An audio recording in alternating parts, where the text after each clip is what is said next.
প্রিয় শিক্ষার্থী, তোমাদের সবাইকে অজয় স্কুলের ফেসবুক পেজ ও ইউটিউব চ্যানেল থেকে স্বাগতম। প্রিয় শিক্ষার্থী, আমরা গুণকের শূন্য বাদে গুণ করব। গুণ্য আছে 248 গুণক 305। এই গুণকের শূন্য বাদ দিয়ে আমরা গুণ করব। ঠিক আছে, তাহলে আমরা প্রথমে এই 5 দ্বারা 8কে গুণ করব।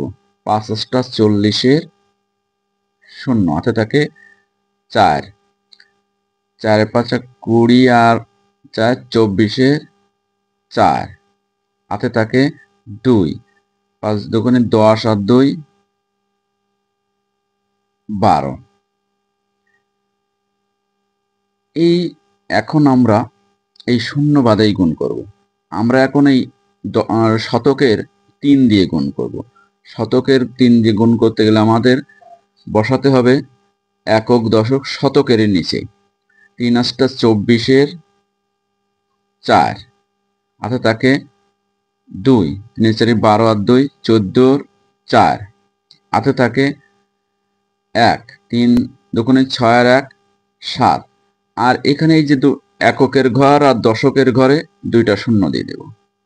এবার যোগ করব 0, 4, 6, 5, 7।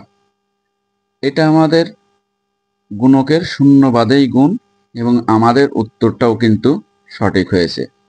এখানে দেখো যে কাজটা করেছি, এই শূন্য দিয়ে গুণ করলে আমরা কি করতাম, এককের নিচে একটা শূন্য দিয়ে তারপরে এই দশকের নিচ থেকে বসতাম। যেহেতু আমাদের শূন্য দিলেও যোগ করলে একই উত্তর হতো, এই জন্য আমরা শূন্য বাদ দিয়েই শতকের নিচে থেকে বসিয়েছি।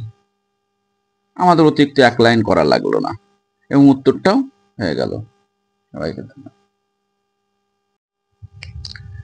এখন আমরা গুণ্য ও গুণকের শূন্য বাদে গুণ করব। আমাদের গুণ্য আছে 900, গুণক আছে 700।